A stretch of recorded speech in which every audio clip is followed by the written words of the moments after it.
ரொம்ப ரொம்ப மகிழ்ச்சியான ஒரு தருணம். அட்டகத்தில சிவகுமார் சார் கூட ஆரம்பித்த அந்த ஜேர்னி அண்டு ஞானவேல் சார் மூலமாக ரொம்ப ரொம்ப ஸ்ட்ராங்காக வந்து இந்த தமிழ் சினிமாவுக்கு நான் வந்து அறிமுகமானேன். ஸோ அந்த அட்டகத்தையுமே வந்து ஒரு அன்காம்ப்ரமைஸ்டு ஒர்க்கு, அதை அக்செப்ட் பண்ணிக்கிட்டு எனக்கு ஒரு பெரிய சப்போர்ட் கொடுத்து இவ்வளோ தூரம் கொண்டு வந்து என்னுடைய வளர்ச்சியில் மிக முக்கியமான ஒரு ஆளாக ஞானவேல் சார் இருக்கார். அவரை மறக்கக்கூடாது அப்படின்றதுக்காக உருவாக்கப்பட்டது தான் தங்கலான் அப்படின்னு நான் நினைக்கிறேன். ஏன்னா அவர் கூட நான் நிற்கணும் அப்படின்னு ஆசைப்பட்டேன். தங்கலான் படம் வந்து அவர் கூட தான் நான் சார்பட்டா முடிஞ்சதுக்கப்புறம் வந்து எனக்கு நிறைய வாய்ப்புகள் வந்தது. நிறைய பேர் வந்து படம் பண்ணலான்னு கேட்டாங்க. லைக் அந்த டைமில் வந்து நான் வந்து ஞானவேல் சார் கூட தான் நான் படம் பண்ண போகிறேன் அப்படின்னு சொல்லிட்டு நான் வந்து முடிவெடுத்தேன். அவர் கூட சேர்ந்து இருக்கணும்னு நான் அந்த தருணத்தில் நான் வந்து விருப்பப்பட்டேன். அந்த படம் ஆரம்பிக்கிறப்ப கூட நிறைய பேர் வந்து என்கிட்ட பேசினாங்க, ஏன் ஞானவேல் கூட ஒர்க் பண்ணணும், நிறைய ப்ராப்ளம் இருக்குது அதெல்லாம் சொன்னாங்க. ஆனால் வந்து நான் அவர் கூட பண்ணணும்னு சொல்லிட்டு நான் முடிவு எடுத்துட்டேன். ஏன்னா எனக்கு தோணுச்சு அது அப்படி இருக்கணும் அப்படின்னு நான் நினச்சேன். எனக்கு வேற எதுவுமே தோணலை, ஞானவேல் சார் கூட நிற்கணும் அப்படின்ற மாதிரி எனக்கு தோணுச்சு. ஸோ அவர் கூட நான் நின்னேன். அண்டு அப்படி நின்னதுக்கு அவர் செஞ்ச விஷயம் வந்து சாதாரண விஷயம் இல்லை அப்படின்னு நான் நினைக்கிறேன். தங்கலான்ற ஒரு படம் வந்து நான் இப்படி எடுக்க போகிறேன், இந்த மாதிரி ஒரு ஸ்கிரிப்ட் அப்படின்றப்போ வந்து பட்ஜெட்டில் வந்து சில பிரச்சனைகள் இருந்தது. ஆனால் வந்து ஞானவேல் சார் வந்து படம் முடிகிற வரைக்கும் லைக் வந்து எந்த பிரச்சனையும் இல்லாமல் அண்ட் வந்து நான் நினச்ச ஒரு படத்தை ஒரு அன்காம்ப்ரமைஸ்டாக எடுக்கிறதுக்கு பெரிய சப்போர்ட் பண்ணியிருக்காரு. அண்ட் வந்து இது வந்து ரொம்ப சாதாரண விஷயம் இல்லை, அண்ட் வந்து பெரிய விஷயம் சார். அண்ட் வந்து நீங்கள் சப்போர்ட் பண்ணதுக்கு வந்து என்னுடைய மிகப்பெரிய நன்றிகள். அந்த நன்றியை நான் வெற்றியாக கொடுக்கணும்னு தான் ஆசைப்படுறேன். உண்மையிலேயே வந்து ரொம்ப சுயநலமாக இருக்கக்கூடாதுன்னு நான் நினைக்கிறேன். ஏன்னா வந்து ஒரு டிரெக்டராக சில ஆர்டிஸ்டிக் ஃப்ரீடம் இருக்கும். அந்த ஃப்ரீடமை நான் யூஸ் பண்ணிக்கணும் மட்டும் நான் நினைக்கல. இதை ஒரு தயாரிப்பாளராக நீங்கள் என்னை நம்பினதுக்கு, ஒரு அண்ணனா என்னை நீங்கள் வந்து நம்பினதுக்கு, அண்ட் ஒரு தம்பியாக உங்களுக்கு ஒரு வெற்றியை கொடுக்கணும்னு சொல்லிட்டு நான் வந்து ஆசைப்படுறேன். நிச்சயமாக இந்த படம் உங்களுக்கு ஒரு நீங்கள் நம்ம நினைக்கிற ஒரு வெற்றியை கொடுக்கும் அப்படின்னு நான் நம்புகிறேன். அந்த வெற்றியை உங்களுக்கு வாங்கி தருவேன் அப்படின்ற ஒரு பெரிய நம்பிக்கை எனக்கு இருக்குது. ரொம்ப மகிழ்ச்சி எனக்கு வந்து நீங்கள் சப்போர்ட் பண்ணது. ஏன்னா ஒரு தயாரிப்பாளராக நான் பார்க்கல, அண்ட் வந்து ஒரு மிகப்பெரிய எனக்கு ஒரு சப்போர்ட்டராக தான் நான் பார்க்குறேன். நான் thank you Gnanavel sir. And Gnanavel sir கூட இருக்கிற நேஹா மேடம் அண்ட் வந்து தனதேன் சார், அந்த டீம் எல்லாருக்குமே வந்து ஸ்டுடியோ கிரீன் டீம் எல்லாருக்குமே பெரிய நன்றிகள். நிச்சயமாக இந்த படத்தை வந்து சரியான இடத்துல நீ கொண்டு போய் சேர்ப்பீங்க அப்படின்னு பெரிய நம்பிக்கையோடு இருக்கிறோம். அண்டு ரொம்ப தேங்க்யூ. அண்ட் அவருக்கு சப்போர்ட்டாக இருக்கிற சக்தி உங்களுக்கும் என்னுடைய நன்றி. அண்டு ரொம்ப தேங்க்ஸ். அண்ட் என்னன்னா சினிமாவை நம்ம பார்க்குறோம். சினிமா வந்து நம்ம லைஃப்பில் வந்து பயங்கரமாக ஒரு இன்ஃப்ளூயன்ஸ் பண்ணுது. ஸோ அந்த சினிமாவை எப்படி பயன்படுத்தணும், சினிமா என்னவா இருக்குது அப்படின்றத வந்து ஒரு என்ன சொல்கிறது, நான் காலேஜ் ஆஃப் ஃபைன் ஆர்ட்ஸ் படிக்கிறப்போ அந்த சினிமாவை சரியாக புரிஞ்சுக்கிட்டு தான் நான் சினிமாவுக்குள்ளேயே வந்தேன்.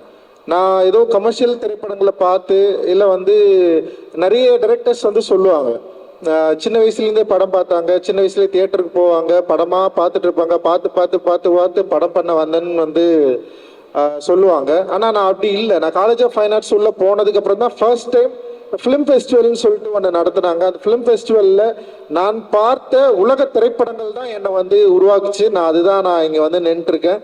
அதில் முக்கியமாக சில படங்கள் இருக்குது, Children of Heaven, Life is Beautiful, Cinema Paradise, ஒரு அன்ரோல் அரன்னு சொல்லிட்டு இந்த படங்கள் எல்லாத்துக்கும் ஒரு ஈரானிய திரைப்படங்கள், இந்த படத்துல எல்லாத்துக்குமே என்னன்னா ரொம்ப சோசியலா அந்த சமூகத்துடைய பிரதிபலிப்பா அந்த திரைப்படங்கள் வந்து இருந்தது. அந்த திரைப்படங்களை பார்க்குறப்போ எனக்கு வந்து நான் ஒரு ஓவியராக இருக்கிறப்போ இந்த ஓவியம் அப்படின்ற மீடியம்ல இருந்து ஏன் வந்து ஃபிலிமுக்கு வரணும் அப்படின்றத வந்து அந்த படங்கள் பார்த்ததுக்கு அப்புறம் தான் எனக்கு வந்து தெரிஞ்சது. ஸோ நம்ம வந்து படம் எடுத்தா நம்முடைய பிரச்சனைகளை வந்து பிரதிபலிக்கலாம், நம்ம லைஃப்பை வந்து பேசலாம், நம்மளுடைய சொல்லப்படாத கதைகளை வந்து நம்ம வந்து சினிமாக்குள்ள சொல்லலாம். அண்ட் சினிமா வந்து ரொம்ப ஒரு பவர்ஃபுல்லான மீடியமா இன்னைக்கு வந்து இருக்கு. அந்த மீடியமா நம்ம வந்து கையில எடுக்கிறப்போ நம்மளுடைய பிரச்சனைகளை, நம்ம சொல்லப்படாத அந்த வரலாறை மக்கள் கிட்ட ஈஸியா கொண்டு போய் சேர்க்கிற ஒரு டூல் டூலாக இந்தியாவில் சினிமா இருக்கிறதுனால தான் நான் சினிமாவை நான் தேர்ந்தெடுத்தேன். சினிமாவை நான் தேர்ந்தெடுத்தேன், சினிமா என்ன தேர்ந்தெடுக்கல. நான் அதை வந்து உங்களுக்கு நான் சொல்ல விரும்புகிறேன். நான் ஏன்னா இங்கே சொல்லப்படாத கதைகள் நிறைய இருந்தது, எழுத்து வடிவிலே எழுதப்படாத கதைகள் இருந்தது, வரலாற்றிலேயே குறிக்கப்படாத நிறைய பகுதிகள் இருந்தது. வரலாறு படிக்கிறப்போ என்னுடைய இந்த வரலாற்றில் நான் யார் என்பது எனக்கு ஒரு மிக முக்கியமான கேள்வியாக இருந்தது. இந்த வரலாற்றில் நான் ஏன் வந்து இப்படி இருக்கிறேன், எனக்கு ஏன் இந்த மாதிரியான பிரச்சனைகள் இருக்கு, என்னோட சேர்ந்து என்னோட மக்களுக்கு ஒரு பெரிய பகுதி மக்களுக்கு ஏன் இப்படி ஒரு அநீதி இழைக்கப்பட்டிருக்கு, ஏன் வந்து இங்க ஒரு செப்பரேஷன் இருக்கு, ஏன் இங்க இவ்வளவு பாகுபாடு இருக்கு, ஏன் இங்க இவ்வளவு பிரிவினை இருக்கு, இந்த கேள்விகளுக்கான பதில வந்து வரலாற்று ரீதியா நம்ம தேடுறப்ப பாத்தீங்களா, வரலாறு என்பதே வந்து ஒன் சைடடா இருக்கு. வரலாறு வந்து இந்த பாதிக்கப்பட்ட மக்கள் சைட்ல இருந்து பேசவே இல்லை, அவங்களோட லாங்குவேஜ் இல்லவே இல்லை, அவங்களோட குறிப்புகள் இல்லவே இல்லை. ரொம்ப தேடி தேடி வந்து நம்ம பார்க்குறப்ப வந்து நமக்கு வந்து ஏமாற்றம் தான் மிஞ்சுது. அது போலதான் சினிமாக்கள்லையும் என்ன மாதிரியான படங்கள் எடுத்துட்டு இருக்காங்க, ஏன் இப்போ இந்த மாதிரியான மக்களுடைய லைஃப்பை வந்து பேசவே இல்லை அப்படின்ற ஒரு பெரிய ஒரு தேடலோடு தான் நான் வந்து வந்தேன். குறிப்பாக வந்து பாபாசாஹேப் அம்பேத்கருடைய தீண்டப்படாதவர்கள் யாருன்னு சொல்லிட்டு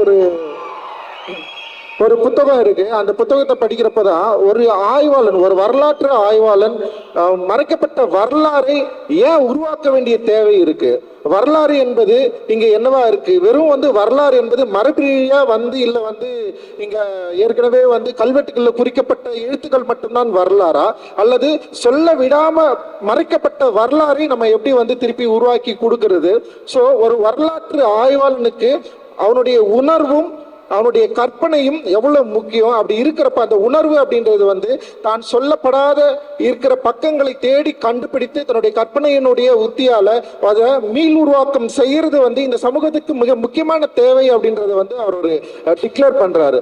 ஸோ அந்த வரலாற்றின் தேவையை என்னுடைய திரைப்படங்கள் மூலமாக நான் தேடுகிற ஒரு மாணவனாக, ஒரு வரலாற்று ஆய்வாளனாக நான் இருப்பதை வந்து நான் இங்க வந்து உங்களுக்கு முன்னாடி நான் வந்து சொல்லிக்கிறேன். ஸோ இந்த சினிமா வெறும் வரலாற்றை தேடுவதில் மட்டுமே முடிஞ்சிருதா அப்படின்னா அப்படி இல்லை. சினிமான்றது வந்து இங்க வந்து ஒரு பயங்கர மெயின் ஸ்ட்ரீம் மீடியமா இருக்கு, மக்கள் கிட்ட ரொம்ப நெருக்கமா இருக்கு, மக்கள் ரொம்ப எமோஷனலா கனெக்ட் ஆயிருக்கிறாங்க. வெறும் வரலாற்று ஆய்வோ இல்லை நம்முடைய நம்பிக்கைகளோ மட்டுமே சினிமாவில் சொன்னா அது சக்சஸ்ஃபுல்லா மாறுமா அப்படின்னு எனக்கு தெரியல. ஸோ அப்படிதான் நான் உள்ள வந்தேன். இப்படி நம்ம வந்து ஒரு புரட்சியை பண்ணிடலாம், சினிமாக்குள்ள வந்து நம்ம நினைக்கிற சினிமாக்குள்ள நம்ம வந்து எடுத்துடலாம் அப்படிதான் நான் சினிமாக்குள்ள வந்தேன். ஆனா சினிமா வந்து அப்படியே வித்தியாசமா இருந்தது. அதுவும் தமிழ் சினிமா போக்கு வந்து இன்னும் பயங்கர வேறுபாடா இருந்தது, வித்தியாசமா இருந்தது. ஸோ இங்க வந்து நம்ம சொல்ற கருத்துக்கள் வந்து சொல்ல முடியுமா அப்படின்ற ஒரு பயம் வந்தது. அந்த பயத்தை வந்து எனக்கு ஃபர்ஸ்ட் போக்குனது வந்து என்னுடைய இயக்குனர் வெங்கட் பிரபு சார் தான். ஏன்னா வெங்கட் பிரபு சார் கிட்ட நான் ஒர்க் பண்றப்போ அது ஃபர்ஸ்ட் மூவி சென்னை 28ன்னு ஒரு படம் எடுத்தேன். ஏன்னா அவருக்கு வந்து இந்த மாதிரியான ஐடியாஸ் எல்லாம் இல்லை. ஆனா அந்த ஐடியா இல்லாம ஒரு மிக முக்கியமான சென்னையுடைய ஒரு பதிவை வந்து சென்னை 28 மூலமா அவர் வந்து பண்ணாரு. அது மிகப்பெரிய வெற்றி அடைஞ்சது. அந்த வெற்றி ஈஸியா மக்கள் கூட கனெக்ட் ஆகிற ஒரு வெற்றியா இருந்தது. ஈஸியா யங்ஸ்டர்ஸ் வந்து கொண்டாடினாங்க. அப்ப நான் பாக்குறப்போ அந்த சென்னை 28 லைஃபும் என் லைஃபும் வேற இல்லை, ரொம்ப கிட்டத்தட்ட ஒரே மாதிரியான வாழ்க்கை இருந்தது. அந்த பசங்களோட வாழ்க்கை முறையும் என் வாழ்க்கை முறையும் வேறவே இல்லை. அப்போ ஒரு கொண்டாட்டத்தை, ஒரு மகிழ்ச்சியை சொல்ல விடாத கதைகள் மூலமா நம்ம சொல்றப்போ ஈஸியா வந்து ஆடியன்ஸை நம்மளால வந்து கனெக்ட் பண்ணிக்க முடியும் அப்படின்றத வந்து விபி சார் கிட்ட தான் நான் கத்துக்கிட்டேன். அப்படி கத்துக்கிட்டதுனால நான் ஏற்கனவே எழுதின சில கதைகளை விட்டு அட்டக்கத்தின்னு சொல்லிட்டு ஒரு கதையை வந்து நான் எழுதினேன். கிட்டத்தட்ட வந்து என்னுடைய லைஃப்ல இருந்து நான் நிறைய எடுத்து அதை வந்து ஒரு சினிமாவா மாத்தி, எனக்கு நல்ல ஞாபகம் இருக்கு சி சார் கிட்ட வந்து அந்த கதை சொல்றப்போ அவருக்கு பிடிச்சிருந்தாலுமே வந்து அந்த கதையை ஆரம்பிக்கிறதுல அவருக்கு நிறைய தயக்கங்கள் இருந்தது. அப்ப நானும் மோசஸும் வந்து என்ன பண்றோம்னா ஒரு பெரிய லெட்டர் எழுதி அனுப்புறோம். அந்த லெட்டர் தான் வந்து சினிமா பண்றதுக்கான ஒரு வாய்ப்பை வந்து கொடுத்தது.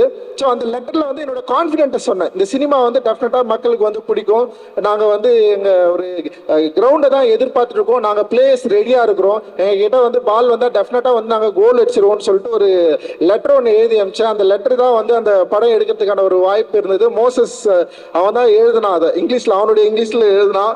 ஸோ வந்து அப்படிதான் நாங்க அந்த படம் ஆரம்பிச்சோம். ஸோ அந்த படம் அட்டக்கத்தி ஆடியன்ஸ் கிட்ட கனெக்ட் ஆச்சு. அந்த லைஃப்பை வந்து அக்செப்ட் பண்ணாங்க. ஸோ அந்த லைஃப்பை அக்செப்ட் பண்ணோடனே எனக்கு ஒரு பெரிய நம்பிக்கை வந்தது. அந்த நம்பிக்கையின் மூலமாக அடுத்து வந்து மெட்ராஸ்ன்னு ஒரு படம் பண்ணுறேன்.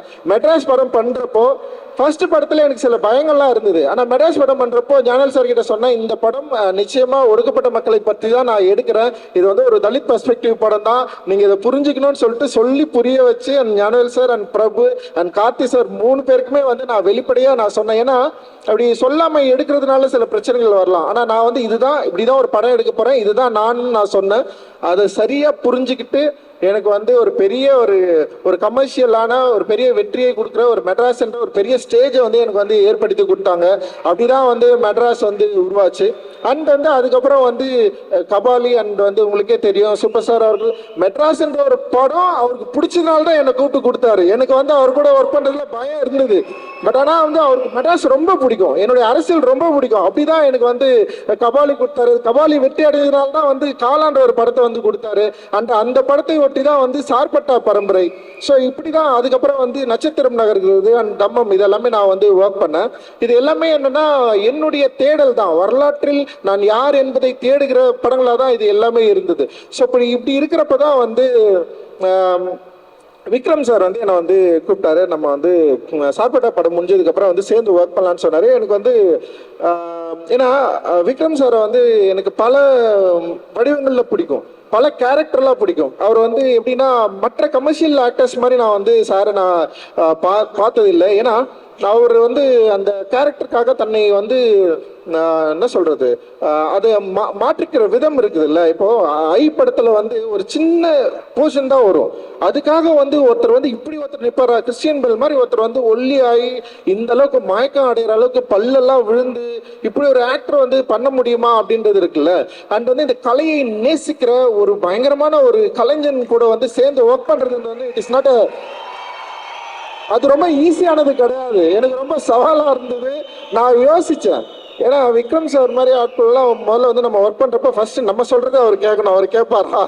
ஏன்னா வந்து பொதுவாக வந்து ஒரு டிரெக்டருக்கே இருக்கிற ஒரு விஷயம், நம்ம எழுதிட்டோம், அந்த எழுதுனதை நம்ம சொல்கிறத கேட்டு பண்ணணும். ஏன்னா அவருக்குன்னு சில டிமாண்ட் இருக்கும், அந்த டிமாண்டை நம்ம மேலே வந்து ஃபோர்ஸ் பண்ணாருன்னா என்னால் இது பண்ண முடியாது அப்படின்ற மாதிரி நான் யோசித்தேன். அப்படி நான் மீட் பண்ணுறப்பவே வந்து நான் அது அவருக்கும் நான் வந்து கொஞ்சம் நான் சொல்ல ட்ரை பண்ணேன்.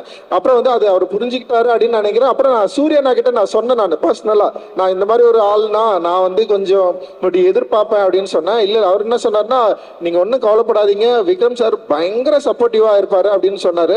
அண்ட் வந்து நான் கதை கூட எனக்கு சரியா சொல்ல வரல, அப்படிதான் நான் ஒரு கதையை சொன்னேன் நான். ஆனா அந்த கதையை வந்து எனக்கு என்னோட ஆத்மாவுக்குள்ள இருந்து புரிஞ்சுக்கிட்டாரு அப்படின்னு நான் நினைக்கிறேன் ஆக்சுவலி. ஏன்னா என்னுடைய வார்த்தைகள்ல இருந்து ஒரு விஷயத்தை புரிஞ்சுக்கிறது ரொம்ப ரொம்ப கஷ்டம். நான் ரொம்ப வீக்கான வேர்ட்ஸை வந்து நான் செலக்ட் பண்ணுவேன். என்னால் வந்து வேர்டை வந்து அவ்வளோ என்னால் வந்து கரெக்டாக செலக்ட் பண்ண முடியாது நான் பேசுகிறப்போ இல்லை கதை சொல்கிறப்போ. ஏன்னா என்னுடைய உலகத்திலிருந்து நான் வந்து ஆப்ரேட் ஆவேன். அப்படி ஆப்ரேட் ஆகிறத வந்து அவர் சரியாக புரிஞ்சுக்கிட்டாரு அப்படின்னு எனக்கு தோணுச்சு. அண்ட் விக்ரம் சார் வந்து ஒத்துக்கணுன்னே உண்மையிலே வந்து ஒரு பெரிய சவால் அன்னைக்கு தான் எனக்கு என் லைஃப்பில் வந்து ஸ்டார்ட் ஆச்சு அப்படின்னு நான் நினைக்கிறேன் நான் ஆக்சுவலி.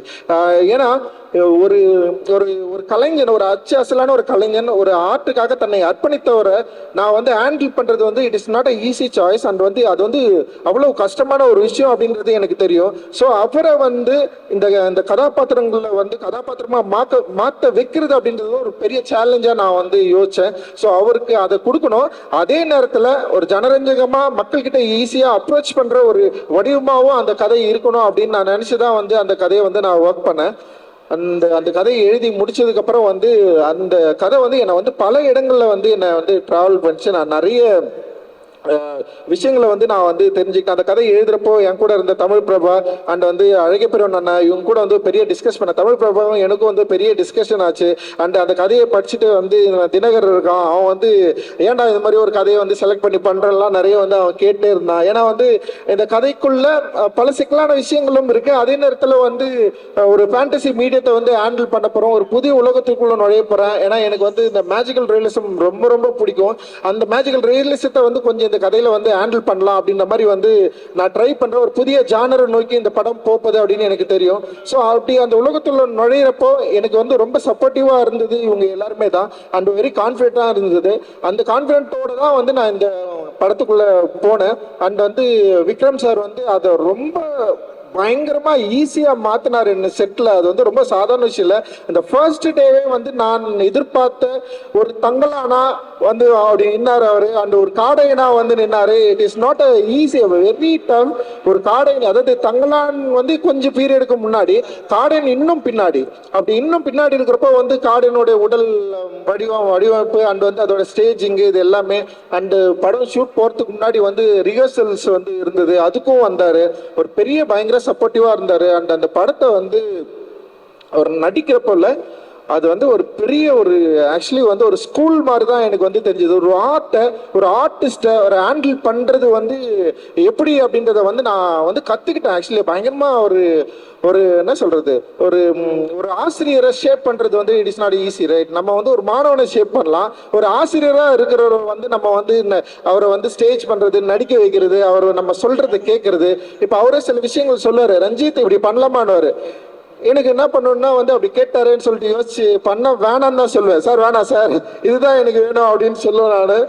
ஸோ ஒரு பிடிவாதம் தான். ஆனால் இது வந்து நான் நினைக்கிறது தான் வரணும் அப்படின்ற மாதிரி இருப்பேன். ஆனால் அந்த நான் நினைக்கிறத விக்ரம் சார் சரியா புரிஞ்சுக்கிட்டாரு. அண்ட் ஸ்டேஜ் பை ஸ்டேஜ் வந்து அப்படியே அது அந்த கேரக்டர் எவால்வ் ஆச்சு. அண்ட் வந்து படம் எல்லாம் முடிச்சதுக்கு அப்புறம் கூட வந்து நான் ரீஷூட்காக கொஞ்சம் கேட்டேன். அவர் வந்து வேற ஒரு உலகத்துக்குள்ள போயிட்டாரு. அப்போ போயிட்டு கேட்டேன், சார் ரீஷூட் கொஞ்சம் பண்ணோம் சார், நீங்க வரீங்களான்னா உடனே ஒத்துக்கிட்டாரு. அண்ட் வந்து அவர் என்னன்னா ரிப்பு உடஞ்சிருச்சு அவருக்கு. அவர் ஸ்டன் சீக்வன்ஸ் பண்றோம். எனக்கு வந்து நான் அந்த மானிட்டர் பக்கத்தில் போயிட்டு உட்காந்துப்பேன். நான் அவரை நேராகவே பார்க்க மாட்டேன், மானிட்டர் மட்டும்தான் அப்படி பார்ப்பேன். நான் ஆக்ஷன் அப்படி சொன்னா ஒரு சீக்வன்ஸ் நடக்கும், அப்புறம் கட்டுன்னு சொல்லிட்டு அப்படியே தலை குனிச்சுப்பா பசங்களை யாராவது கூப்பிட மாட்டேன், இங்கே வாங்கடா அப்படின்னு. அவருக்கு எதுவும் ஆயிடுச்சா கிட்ட போய் பாருங்கடா அப்படின்னு சொல்லுவேன். கிட்ட போவாங்க அவர், ஆனால் ஒலிக்கும் அவருக்கு. பட் ஆனால் வந்து இல்லைண்ணா அவர் ஓகேன்னு சொல்றாருண்ணா அப்படின்னு அவர் சொல்லுவார். சொன்னோடனே சார் ஒரே 1 more போயிடலாம் சார் அப்படின்னு சொல்லுவேன். உண்மையிலே கொடுமை பார்த்தனேன் அவர். ரொம்ப ரியலி சாரி சார். ஆக்சுவலி வந்து எனக்கு வந்து விக்ரம் சாரா இல்லை, தங்கலானா நான் ஒருத்தனை பார்த்துட்டேன், அவரை எப்படியாவது கொண்டு வந்தது தான் என்னுடைய போராட்டமாக இருந்தது. அண்ட் வந்து பயங்கரமாக எனக்கு வந்து பெரிய சப்போர்ட் பண்ணார். ஸ்டில் இன்னைக்கு வரைக்கும் தங்கலான வந்து பயங்கரமாக தூக்கி சுமக்கிறாரு. அந்த படத்து மேலே பெரிய நம்பிக்கை வச்சிருக்காரு, என் மேலே பெரிய நம்பிக்கை வச்சிருக்காரு. அந்த நம்பிக்கைக்கு நான் வந்து நிச்சயமாக அவருக்கு ஒரு வெற்றியை கொடுக்கணுன்ட்டு தான் என்னுடைய மிகப்பெரிய விருப்பம். அது நிச்சயமாக ஒர்க் ஆகும் அப்படின்னு நான் நினைக்கிறேன். நான் இப்படி ஒரு கலைஞனை தேர்ந்தெடுத்ததுக்கு அப்புறம் இவர் கூட ஸ்டேஜ் பண்றதுக்கு வந்து சில பேர்கள் நான் வேணும்னு சொல்லிட்டு யோசிக்கிறப்போ அண்ட் வந்து எனக்கு வந்து விக்ரம் சாருன்னு சொன்னோடனே அப்படியே அவருக்கு ஆப்போசிட்டா தெரிஞ்சது வந்து பசுபதி அண்ணன் தான். லைக் வந்து பசுபதி அண்ணன் மாதிரி எல்லாம் வந்து ஒரு ஆள் வந்து வாய்ப்பே கிடையாது. நம்ம வந்து நடிக்கணும்னுலாம் சொல்லணும்னு அவசியமே இல்லை, இதுதான் கேரக்டர் அப்படின்னு சொன்னோடனே இந்த படத்துல வந்து ஒரு கிங்குன்னு ஒரு கேரக்டர் அப்படியே வந்து நின்னாரு. அதோட லாங்குவேஜ், அந்த என்ன சொல்றது, அந்த டைலாக்ட் வந்து செம்ம மாடுலேஷனை கொண்டு வந்தாரு. புதிய ஒரு நடிப்பு பரிணாமத்தை வந்து காட்டினாரு. அண்ட் வந்து அந்த ப்ராசஸ்ல அவர் இந்த படத்தை எவ்வளவு நம்பினாரு, எப்படி வந்து அந்த இப்ப தங்கலானுக்கு ஆப்போசிட்டா வந்து ஒரு கிங்குன்னு ஒருத்தர் வேணும்ன்றதுல வந்து பயங்கர புரிஞ்சுட்டு செம்ம ஒர்க் வந்து பண்ணியிருக்காரு. ரொம்ப கஷ்டப்பட்டாரு. பசுபதி அண்ணனுக்கும் வந்து ஒரு அவருடைய உடல் உபாதை பிரச்சனைகளை மீறி வந்து அந்த இடத்துல அந்த ஸ்டேஜ் பண்ணதுல அந்த ஆக்டிங்ல அவர் என்ன பண்ணுவாருன்னா அப்படியே சைலண்டா எல்லாரையும் வாட்ச் பண்ணிட்டே இருப்பாரு. அவர் டயலாகில் அவருடைய சீக்வன்ஸ் அப்படின்னு வரப்போ வந்து எல்லாரையும் வந்து காம்படிட் பண்ணி பயங்கரமா அப்படி நிற்பாரு. அவரு ஒவ்வொரு விஷயத்திலும் வந்து அவ்வளவு ஒரு போட்டி மனப்பான்மையோட வந்து நடிச்சாரு அவரு. அண்ட் வந்து என்னால் அது பயங்கரமா ஃபீல் பண்ண முடிஞ்சது. நிச்சயமா பசுபதி அண்ணா ஒர்க் வந்து உங்களுக்கு எல்லாருக்கும் இந்த படத்துல பயங்கரம் பிடிக்கும் அப்படின்னு நான் வந்து நம்புறேன். அண்ட் வந்து பார்வதி அண்ட் மாளவிகா 2 முக்கியமான ஒரு நிறைய பெண்கள் கேரக்டர்ல இந்த படத்துல இருக்கு. அண்ட் அரசாணியா நடிச்ச பிரீத்தி, இவங்க எல்லாருமே வந்து பயங்கரமா பண்ணியிருப்பாங்க. அண்ட் பார்வதியை வந்து நான் பூ படத்துல இருந்து நான் அவங்க வந்து ஃபாலோ பண்றேன். பார்வதியை நம்ம நடிக்க கூப்பிடணும்னா அதுக்கு ஏற்ற மாதிரி நான் ஒரு ஒரு ஒரு ஒர்க்கை எழுதணும் அப்படின்னு சொல்லிட்டு நான் வெயிட் பண்ணேன். ஸோ நான் எழுதி முடிச்சதுக்கு அப்புறம் வந்து பார்வதி நடிச்சாதான் நல்லா இருக்கும்னு சொல்லிட்டு பயங்கர வாண்டிங்கா அவங்கள வந்து அப்ரோச் பண்ணேன். அண்ட் வந்து அவங்களும் வந்து அதை வந்து அக்செப்ட் பண்ணாங்க. அண்டு ஸ்பாட்ல வந்து பெரிய சப்போர்ட்டிவா இருந்தாங்க. அந்த கங்கம்மாவை தேடுறதுக்கு வந்து அவங்க முயன்ற விதம் அண்ட் வந்து பார்வதி நிறைய கம்ப்ளைண்ட் பண்ணிட்டே இருந்தாங்கல்ல, நான் ஏன் பேச மாட்டேன்ற பார்க்க மாட்டேன். இந்த படம் வந்து ஒரு கருணையற்ற மனிதனா இருந்தாதான் எடுக்க முடியும் அப்படின்னு அப்படின்னு எனக்கு வந்து தோணுச்சு. ஒரு நார்மலாக இருந்தால் நம்மளால எடுக்கவே முடியாதுன்னு சொல்லிட்டு ரொம்ப கஷ்டப்பட்டுட்டே இருப்பேன். நிறைய வந்து ஒன் மோர் டேக் போவோம், எக்கச்சக்கமான டேக்ஸ் போவோம். இவங்க மட்டும் இல்லாமல் வந்து சப்போர்ட்டிங் ஆக்ட்ரஸாக நடிச்ச நிறைய பேர் இருக்கிறாங்க. எல்லாருமே பிரில்லியன்ட் ஆக்டர், வேற லெவல் ஆக்ட் பண்ணியிருப்பாங்க. நீங்கள் அந்த படத்தில் பார்த்தீங்கன்னா எவ்ரி ஃப்ரேம்ஸ் வந்து அவங்க நடிச்சுட்டே இருப்பாங்க. ஸோ அவங்க எல்லாரையும் நடிக்க வச்சுட்டு ஒரு பெரிய கூட்டத்தை நடிக்க வைக்கிறது, அவங்களுக்கு வந்து அந்த எனர்ஜி வந்து எல்லா ஷாட்லேயும் இருக்கணும். நம்ம வந்து திருப்பி திருப்பி ஒன் மோர் போயிட்டே இருப்போம், அவங்கள நடிக்க வச்சுட்டே இருக்கணும். அது வந்து ஒரு நார்மலான மனுஷனாக இருந்தால் பண்ண முடியாது. ஸோ நான் என்ன பண்ணேன்னா, எல்லாரையும் நான் ஹர்ட் பண்ணுறேன்னு சொல்லிட்டு எனக்குள்ள பயங்கரமாக நான் ரொம்ப ஹர்ட் ஆகிட்டேன். நான் அப்படி கிடையவே கிடையாது. என் படம்னா ரொம்ப ஜாலியாக எடுப்பேன், சந்தோஷமாக இருப்போம் நாங்கள் எங்கள் செட்டில். பட் ஆனால் வந்து இவ்வளோ ஹர்ட் பண்ணி பண்ணதுனால என்னால் பேச முடியல. எப்படியாவது வந்து நல்லா எடுத்துடணும், இவ்வளோ கஷ்டப்படுறாங்க, இவ்வளோ அவங்களுடைய எஃபர்ட்டை போடுறாங்க, அதனால் வந்து எப்படியாவது படத்தை நல்லா எடுத்துடணும், சரியாக வந்துடணும் படம்னு சொல்லிட்டு அந்த மன உளைச்சிக்குள்ளே போயிட்டு நான் கிட்டத்தட்ட வந்து அந்த படம் முடிகிற வரைக்குமே அந்த ஜேர்னி தான் இருந்தது. அந்த நேற்று கூட வந்து ஞானல் சார் கேட்டார், என்னங்க இன்னும் ஒரு மாதிரி இருக்கிறீங்க, ஜாலியாகுங்கன்னு சொன்னார். என்னால் முடியல. படம் ரிலீஸ் ஆகிட்டு மக்கள் பார்த்து அதை அக்செப்ட் பண்ணுற வரைக்கும் வந்து நான் அதுக்குள்ளே தான் இருப்பேன் அப்படின்னு நான் நினைக்கிறேன். அண்ட் வந்து மாளவிகாவுடைய அவங்க உள்ள வந்தது, அவங்க போட்ட எஃபர்ட்டு, அண்ட் வந்து ரொம்ப சாதாரணமாக நான் நடிச்சுட்டேன் அந்த கேரக்டரை பண்ண முடியும்னு சொல்லிட்டு. பட் ஆனால் வெரி வெரி டஃப்பான ஒரு கேரக்டர். அவங்க அதை வந்து தூக்கி சுமந்தாங்க, அவங்களால முடியல. அவங்க கை காலெல்லாம் உதறும், கையெல்லாம் வலிக்கும், ரொம்ப பெயினாக இருக்கும். ஆனாலுமே நான் வந்து ஒன் மோர் கேட்டே இருப்பேன். அவங்க பண்ணிட்டே இருந்தாங்க. அவங்களுக்கு வந்து பயங்கர சப்போர்ட்டிவாக அந்த ஸ்டன் மாஸ்டர் நம்ம சாம் இருக்காரு. சாம் வந்து ஒரு கரடு முரடான ஆள். நான் எடுறான்னா எல்லாரையும் அடிச்சு போட்டு நிற்பார். அப்படியே எல்லாருமே அடிப்பட்டு தான் விழுவாங்க. ஆனால் வந்து அவ்வளோ சப்போர்ட்டிவாக இருந்தார். And thank you Malavika. அண்ட் நீங்கள் and Daniel, your star. Daniel எப்படின்னா வந்து லாங்குவேஜ் பிரச்சனை, அப்புறம் டேனியலுக்கும் நமக்கும் கல்ச்சர் பிரச்சனை. டேனியல் பிரிட்டிஷு, இட்டாலியன், அங்கிருந்து இவர் வராரு. பாலா இருக்கிறான் பாரு, பாலாவுக்கு தெரிஞ்ச இங்கிலீஷில் டேனியலுக்கு ஒன்று சொல்லி கொடுப்பான். நான் ஒன்று கேட்பேன், பாலா அவனுக்கு தெரிஞ்ச இங்கிலீஷில் டேனியலுக்கு ஒன்று சொல்லுவான். அப்படி ஒரு பிரச்சனை நடக்கும். அப்புறம் நான் போய் கேட்பேன், டேனியல் கிட்ட சொல்லுவேன், டேனியல் இப்படி பண்ணுன்னு சொன்னா பாலாவை கூப்பிடுவோம், பாலா நீ இதுதான்டா சொல்லு அப்படின்னுவா. உடனே பாலா சொல்லுவேன், அண்ணா நீங்க ஸ்கிரிப்ட்ல இதுதானே நான் எழுதிருக்கிறீங்க அப்படின்னுவா. அது இல்லடான்னு சொல்லி.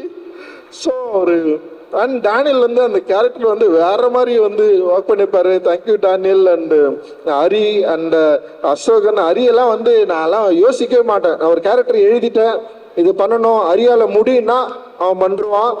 அந்த மாதிரி ஒரு கேபபிளான பயங்கரமான ஆர்டிஸ்ட் அந்த அசோகன்லாம் வந்து வேற லெவலில் போகிறான். அந்த முத்துக்குமார், எவ்ரிதிங் எல்லாருமே. இப்போ எங்கள் பூர்வதாரணி நடிச்சிருக்கு, அப்புறம் வேங்கமலான யாழினி நடிச்சிருக்கு, அப்புறம் குட்டி பொண்ணு நடிச்சிருக்கு. எல்லாருமே வந்து ஆக்டராக நடிச்சவங்க.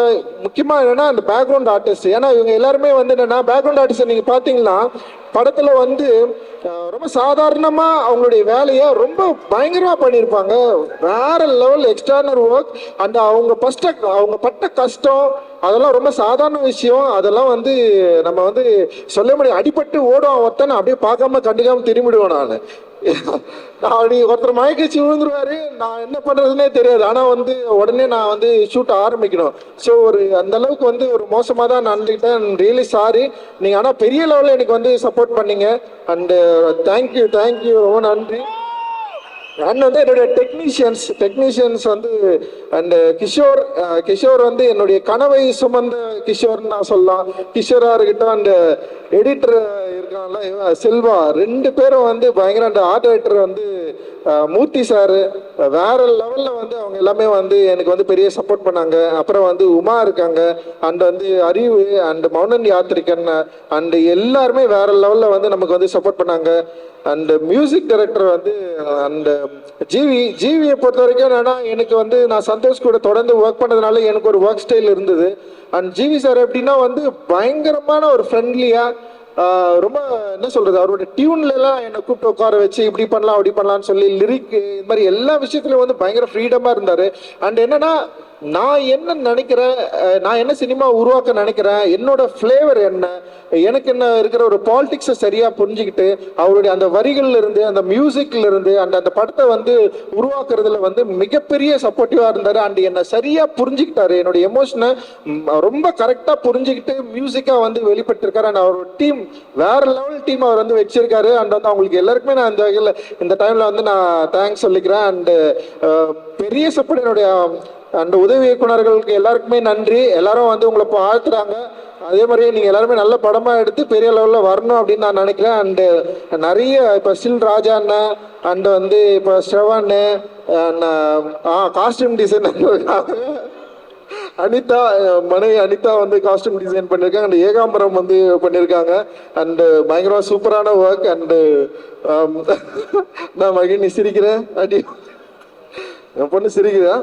அண்ட் வந்து ஷோ எல்லாரையும் விட்டுனா யாராவது யாரு முனி அண்ணா சந்திரா அண்ணெல்லாம் செம்ம சூப்பராக ஒர்க் பண்ணியிருந்தாரு. அண்டு ராஜேஷ் ஏதாவது ராபினா மேனேஜர்ஸ் ஓகே ராபினும் பயங்கரமாக பண்ணியிருந்தான். ராபின்லாம் வேற லெவலில் மேனேஜர்ஸ் எல்லாருக்குமே அவங்க தூங்கவே இல்லை. மேனேஜர்ஸ் எல்லாருமே ரூபேஷ்ல இருந்து அண்டு நம்ம சிவா அப்புறம் வந்து இவன் சிவா பரத் காமராஜ் அது மாதிரி நிறைய பெரிய டீமு அண்டு எல்லாருமே வந்து செம்ம சூப்பராக ஒர்க் பண்ணி பெரிய லெவல் சப்போர்ட் பண்ணாங்க. நிச்சயமா இந்த படம் ஒரு எல்லாருக்கும் ஒரு பிடித்த படமாக இருக்கும். நான் எப்பயுமே வந்து என்னுடைய சினிமா அப்படின்றது வந்து ஒரு சினிமாவை மட்டும் பார்க்கல, வெறும் என்டர்டைன்மெண்ட்டாக மட்டும் இருக்கணும்னு நான் விரும்பலை. நான் அந்த என்டர்டைன்மெண்ட்டை மீறி இந்த சமூகத்துக்கு நம்மளால் என்ன கொடுத்துட முடியும் அப்படின்றது தான் என்னுடைய வந்து பெரிய வாண்டிங்காக இருந்தது. இந்த சமூகம் என்னை வந்து ப்ரொடியூஸ் பண்ணியிருக்கு. இந்த சமூகத்துலேருந்து எனக்கு நிறைய கிடைச்சிருக்கு. அதில் வந்து இன்பங்கள் நிறைய இருக்குது, துன்பங்கள் நிறைய இருக்குது, நிறைய படிப்பினைகள் இருக்குது. ஸோ இது வந்து நான் அப்சர்வ் பண்ணியிருக்கேன். இந்த அப்சர்வ் பண்ணதை நான் ஆர்ட்டாக மாற்றி நான் வந்து ஒரு சினிமாவாக நான் உங்ககிட்ட கொடுக்குறேன். நிச்சயமா இந்த சினிமா உங்களுக்குள்ள இருக்கிற அந்த உணர்வு எழுச்சியை டச் பண்ணும் அப்படின்னு நான் நினைக்கிறேன். டச் பண்றது மூலமாக இந்த சினிமா சில விஷயங்களை விவாதங்களை உண்டு பண்ணும், சில கேள்விகளை உருவாக்கும். அந்த கேள்விகளை பதிலை தேடுறது மூலமாக வரலாற்றில் நம்ம மறந்த நிறைய கேள்விகளுக்கான பதிலை நம்ம வந்து பெற முடியும் அப்படின்னு நான் நம்புறேன். அதுதான் என்னுடைய சினிமாவா நம்புறேன், அதுதான் என்னோட ஸ்ட்ரென்த்தா நம்புறேன். ஏன்னா என்னுடைய பாலிடிக்ஸ் தான் நான், அது இல்லைன்னா நான் கிடையாது, அது இல்லைன்னா நான் இங்க கிடையாது. பாபா சாஹேப் அம்பேத்கருக்கு நான் பெரிய நன்றியை சொல்லிக்கிறேன்.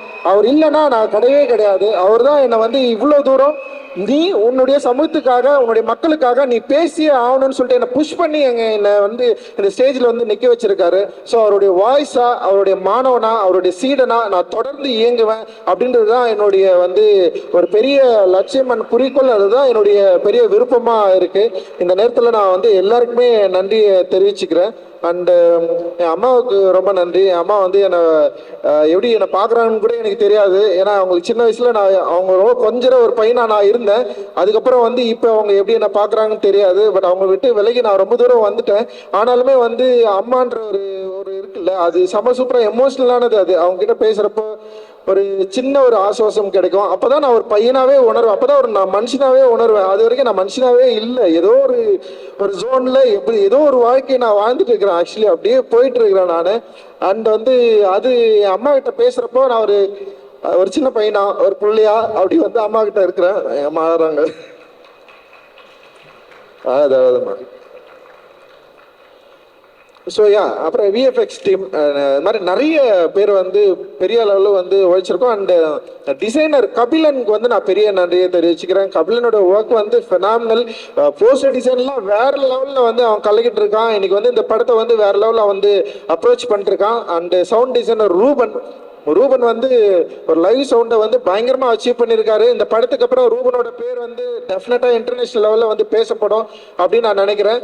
அண்டு எல்லாருக்குமே மிகப்பெரிய நன்றிகள். என்னுடைய எல்லா பிரச்சனைகளிலும், என்னுடைய இன்பங்களிலும் துன்பங்களிலும் என் கூட இருக்கிற, எனக்கு சப்போர்ட்டிவாக இருக்கிற என்னுடைய ஃப்ரெண்ட்ஸ், என்னுடைய வெல்விஷர் எல்லாருக்குமே, அப்புறம் என்னை விமர்சிக்கிற நண்பர்களுக்கு எல்லாருக்குமே வந்து என்னுடைய நன்றிகள். நீங்கள் இல்லைன்னா டெஃபினட்டாக நான் கிடையாது.